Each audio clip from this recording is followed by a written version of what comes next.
Wait a minute. Have you heard the whistler?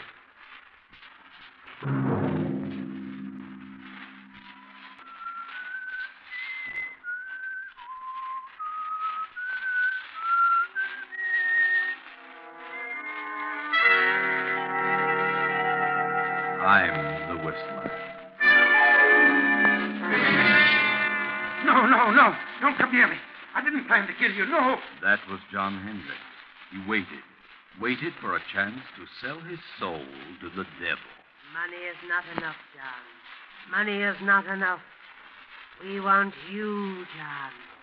We want you. That was his wife, Martha, the former widow Marsden. Yes, Mother. Yes. And her simple-minded son, Henry. Go ahead, son. Go ahead. We must have John Hendricks. Yes, Mother. Yes, Mother. Tonight, CBS presents a new mystery series, The Whistler.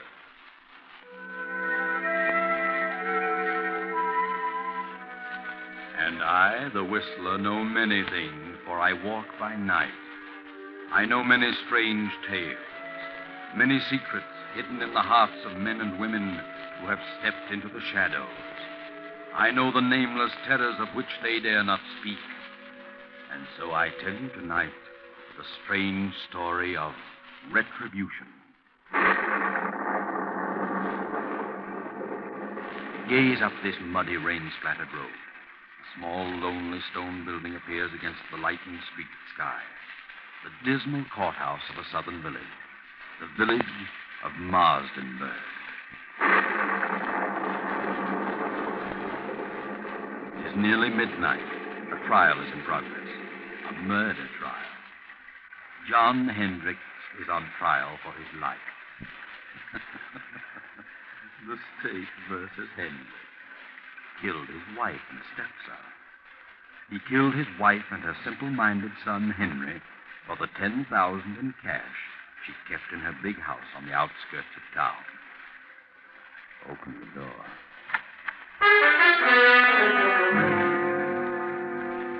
There he stands, John Hendricks, a huge, silent man of 50, large, bony hands. Close the door. Well, what do you think? Does he look like a murderer? The prosecutor is closing his argument. Ladies and gentlemen of the jury, it has been proven that Mrs. Hendricks had no current bank account. It has been proven that she did have a large sum of money which she kept on her estate. John Hendricks knew of this money and attempted to steal it, was caught in the act, and killed them both in order to cover up the theft. It was not a tramp who killed that old gray-haired lady and her simple son. There was only one intruder, one thief, one murderer. And there he sits, ladies and gentlemen. There he sits in all his guilt, a vicious killer, a murderer. There is only one decision for you to make. There is only one penalty that can erase from this countryside the stigma of this fiendish crime. One penalty for this axe murderer, John Hendricks. And that penalty is death. The state rests.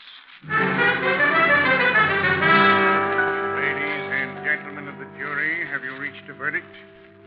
Have you reached a verdict? Your Honor, we, the jury, due to lack of more complete evidence, find the defendant guilty of murder in the second degree.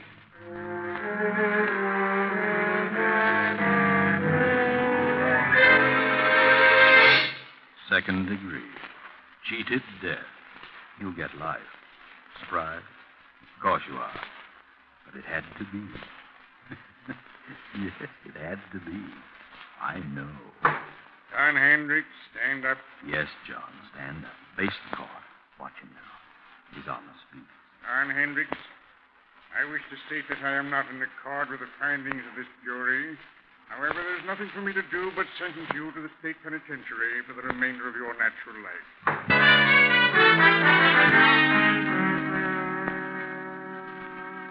Know where you are now? Recognize that huge, sprawling stone structure with the high walls around it? State penitentiary. How much later? 10 years. John Hendricks is in there. He has a number now. It is 1013. Let's go through the gates. Up the steps. down the corridor. Here we are in cell block 2. Night again. It just turned in.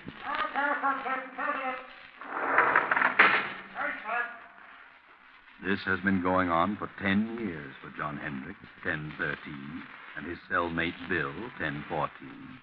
Bill, 1014, is a gangster, or rather, he was. But he's changed during the 5 years he's been here. Bill has decided to go straight if he ever gets out, which is very doubtful.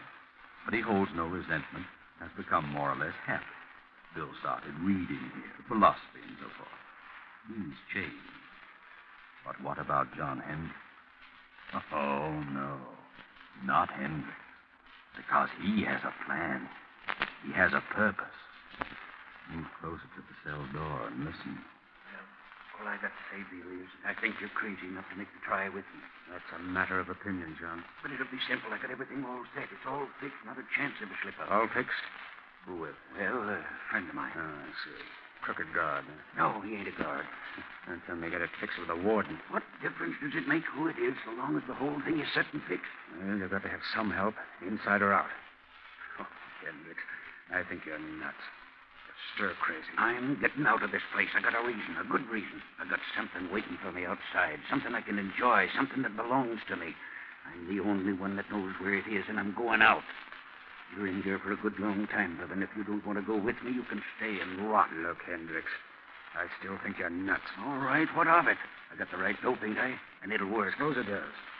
Suppose you find this money hidden away on the old lady's estate. What good will it do you?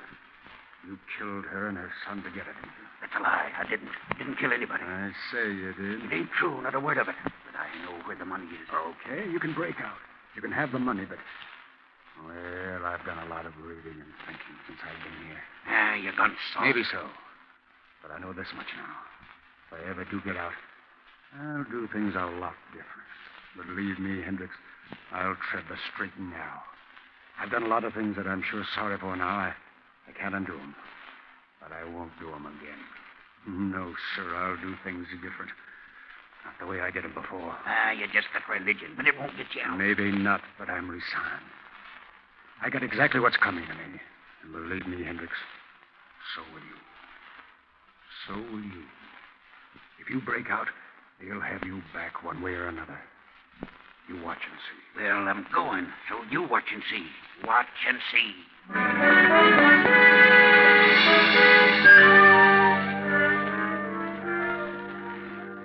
Now, another storm. Another night, a lonely country road, a car.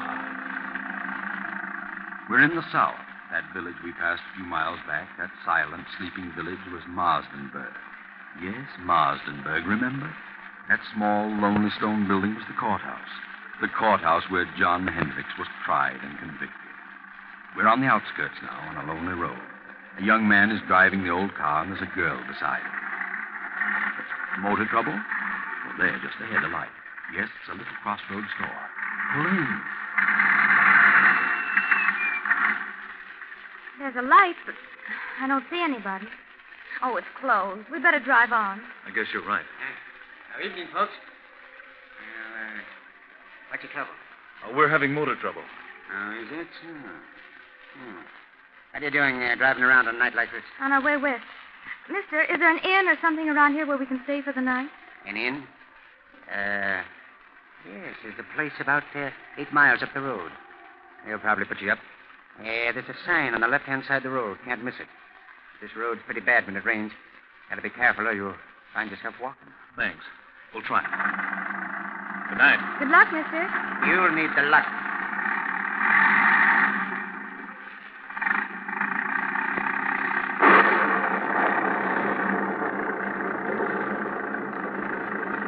The storm is increasing now. The muddy road sparkles in the flashes of lightning. The tall, dark trees sway back and forth in the fury of the storm like moaning, lost souls. The little car lurches and bounces in its fight to keep the center of the highway.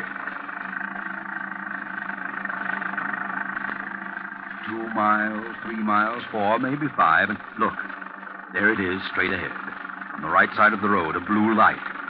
Ah, yes, that's it. Wait, George. Did the old man say on the right side or the left side of the road? George, what's wrong? I don't know. The distributor must have gotten wet. Look, George. What? That blue light we saw, it's gone. Where is it? We must have passed it. Well, we couldn't have. I was looking right at it. It seemed as though it just disappeared in the thin air. I'd better turn in here. This motor won't last much longer.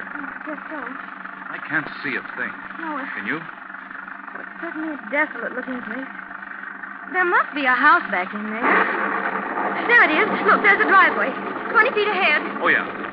This motor's about to conk out. We'd better drive in and see what we can find. Yes. Drive in, George.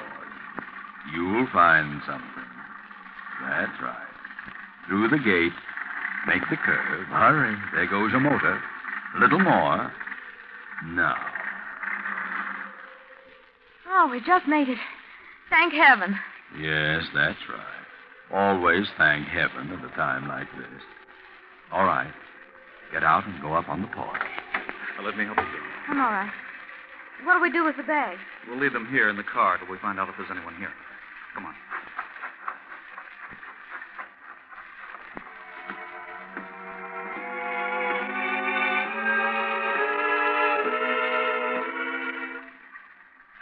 You see a bell? No. Can't see a thing. Gee, this place looks completely deserted. I don't think anyone lives here. I don't either. Let's go.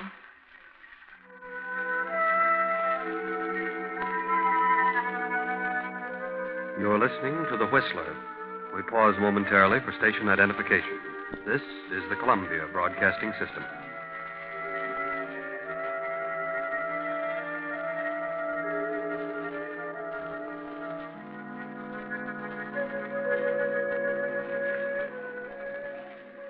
George, let's don't knock.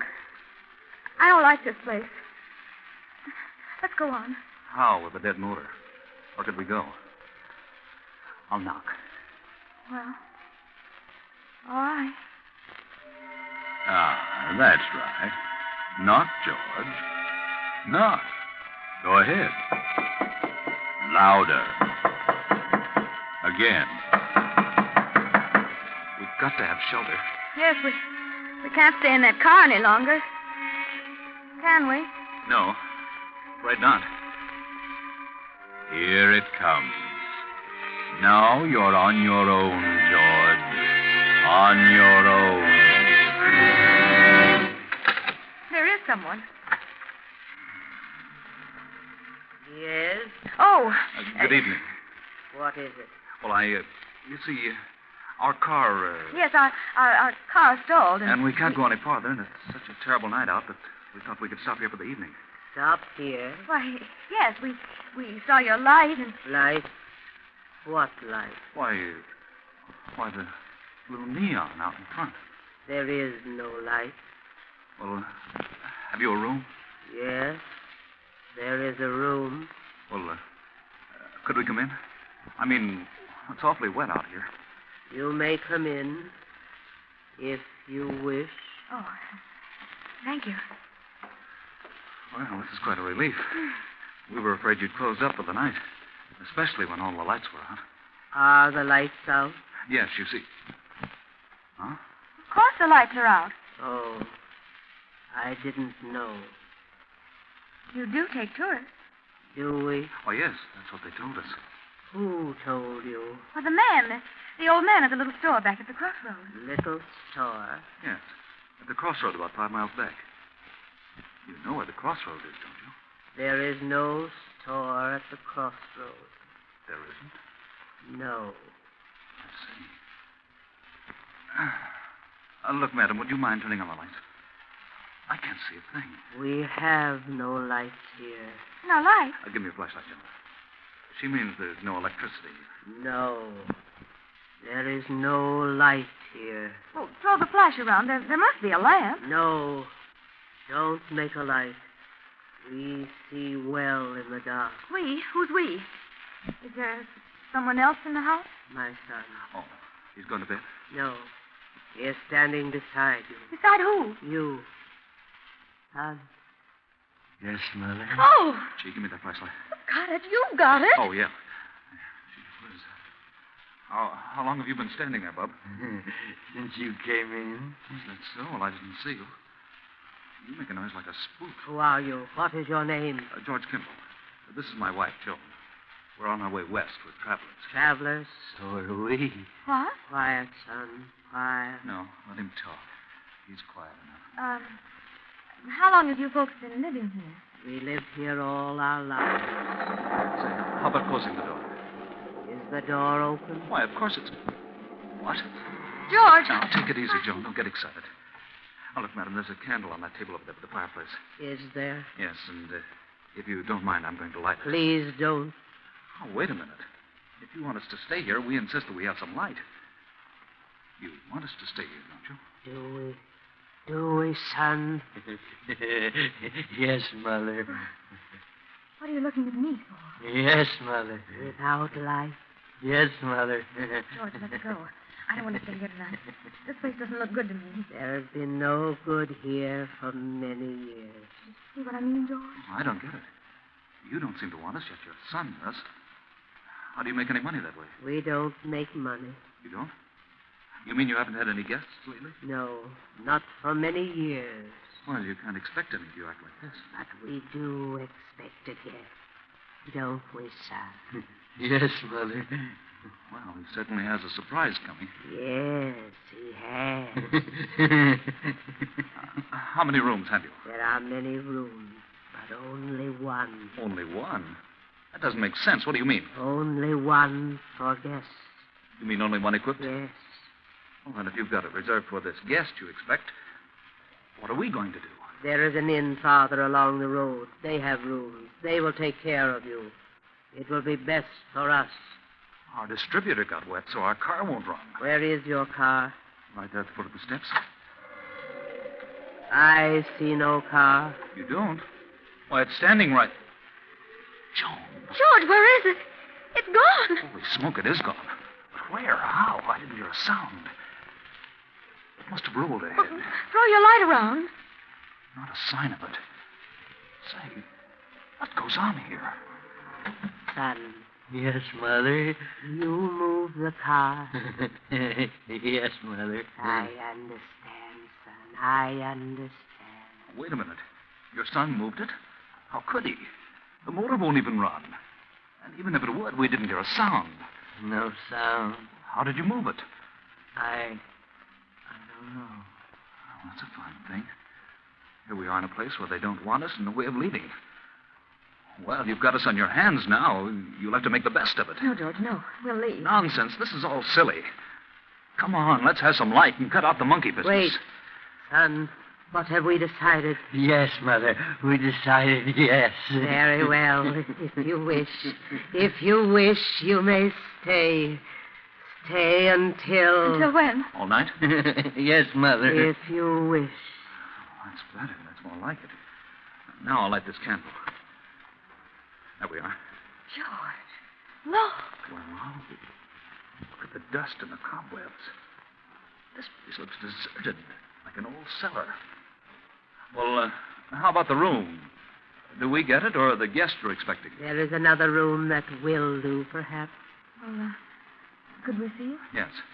And by the way, how much do you charge? We charge nothing. You charge nothing. Nothing. Sounds silly, but it's right for us. We're running short anyway. Well, let's see the room. Very well. It is upstairs. After you, madam. No. You go first. Very well. Come on, Joe. Bring that other candle. Come, son. Follow me. Yes, Mother. I never saw so much dust. Well, they must like it. You know, nice clean dust. That room at the head of the stairs. Why, this room was well furnished. Is this the room reserved for your expected guest? No. But you said you had only one room furnished. Who sleeps here? I stay here now. I see. Or do I? It's a nice, soft bed. It was always comfortable. We'll leave you now. Come, son. We must leave them alone now. Yes, Mother. Leave them alone. Good night. Good night. You will lock your door? Huh? Oh, yes. We'll lock it. Goodbye.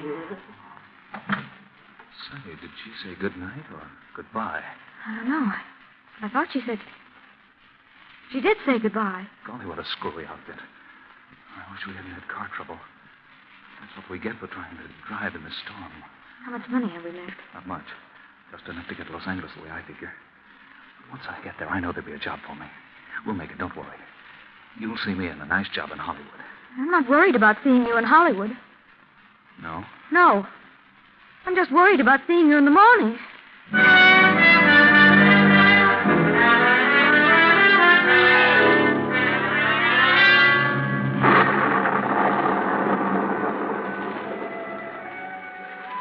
The same night, but later. It's midnight. Another car on the same road. You know who it is. It's John Hendricks. You know where he's going. He turns in at our deserted mansion, up the driveway, and stops. He steps out. Slips up the steps, opens the door, and throws his flash about the dusty room. Cobwebs glisten in the beam. A few moments, and the light comes to rest on the fireplace. He steps quickly to the mantel, draws a small hammer and chisel from his pocket, and sets to work removing a brick. Now he's finished. The brick is loose. He reaches in and withdraws a heavy yellow envelope. He starts to put it in his pocket, but suddenly freezes in his tracks. He can't move. He turns icy cold. Turn around, Hendricks. Turn around.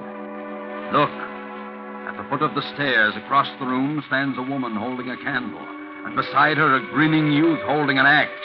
Turn around, Hendricks. Look at their heads covered with blood. Turn around. John Hendricks, murderer. John Hendricks, thief. Martha. Yes, John. Henry. Yes, John. No. We've come for you, John, the same way you came for us. We've been waiting for you, John. We knew you'd come back for the money. We've been waiting. We've come to take you, John. No. Please don't come near me. Please. You must suffer, John, as we have suffered. I've suffered. Not enough, John. Not enough. I didn't mean to do it. I didn't plan to kill you. I went mad, lost my head. No, don't come near me. You can have the money. You can have it. Then give it to us, John. Give us the money. You won't need it now. Come, son. We must have the money, and we must take John. Come, son, come. No. There's the money on the floor. Money is not enough, John. Money is not enough. Go ahead, son. Go ahead. We must have John Hendricks, thief, murderer. Yes, Mother. Yes, Mother. No. I'll shoot. Bullets won't stop us.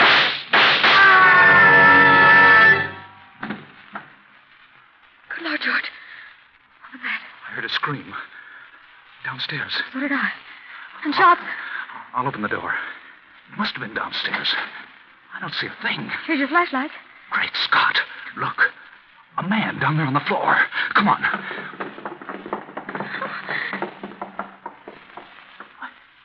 He's dead. Look at the gun. It's been fired. But I don't see a mark on him. Let's get out of here. I'll say, come on. No, you don't. Stand where you are. George! Cops. What's going on here? Hand over that gun. Thanks.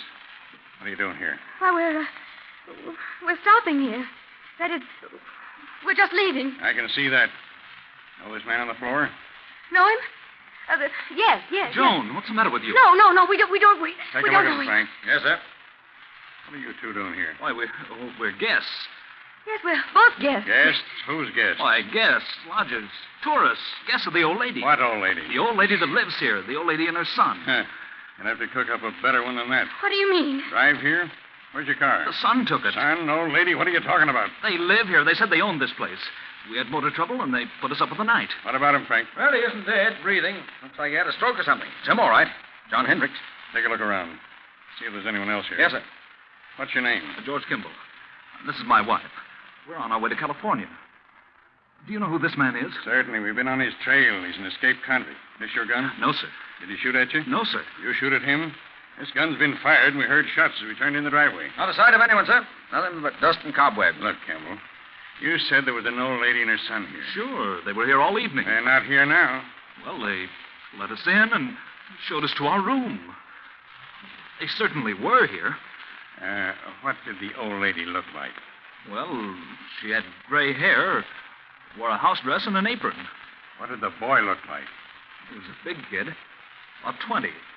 Had a round, rosy face, and I think... Well, in fact, I know he was kind of simple-minded. He had a strange laugh, and he had red hair. Well, I'll be darned. What do you think of that, Frank? Golly, gives me the creeps. Why so? Do you know who you've just described? No. The old lady and her son who used to live here. Used to live here? Yeah. They were murdered here 10 years ago. What? Murdered? Sure. This man on the floor was her husband, the boy's stepfather. He was tried for killing them with an axe and stealing her money and bonds. He got off at second degree because of lack of evidence. He escaped a week ago and headed this way. We've been on his trail ever since he entered this county. So you see, Kimball, if there was anybody else here tonight, it must have been a figment of your imagination. This house has been deserted for 10 years. Oh, George. Good Lord. Look, Sergeant. Found this envelope on the back doorstep. It's the money. Well, what do you know? The money and the bonds. Old Martha Hendricks' money. That's why Hendricks came here. But where did they go? The old lady? No place. Because they weren't here, Kimball. Well, better get them out of here and back to headquarters. Oh, wait a minute. Don't leave us. We won't. You're coming along, too. Why? We need you for a day or two. All right, let's get going, Frank. Come on. But where did they go? We saw them. I know they were here. Well, you certainly described them to a T, but don't worry too much about it, you know. Things like this can drive you nuts. You know what I mean? Things like this sometimes just happen. You know what I mean? No. Well, oh, come on, let's go before I get the heebie-jeebies. What did he say? Things like this just sometimes happen? Just happen? Well, sometimes they do and can't be explained. But not this time. Oh, no, not this time. This can be explained. Remember John Hendrick's cellmate, Bill? Bill, number 1014? He can explain. He knows all about it because he planned it. Bill wanted the money. He'd learned all the dope from Hendricks. He sent his pals, the phony spooks, made up like the old lady and her son, to grab the money when Hendricks recovered it. Too bad they dropped it in their hurry to get away. Bill didn't want to hurt John. He wanted to scare him out of it. Remember? Bill, 1014, had changed. He said he'd never do things the way he'd done them before. And he didn't. Bill meant what he said. Good night.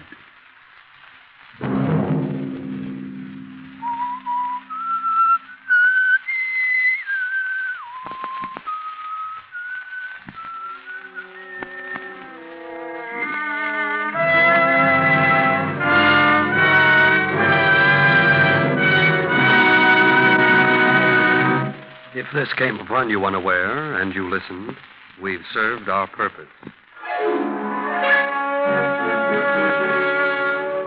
The Whistler, with original music composed and conducted by Wilbur Hatch, is written and directed by J. Donald Wilson and originates from Columbia Square in Hollywood. Next week, same time, The Whistler returns. This is the Columbia Broadcasting System.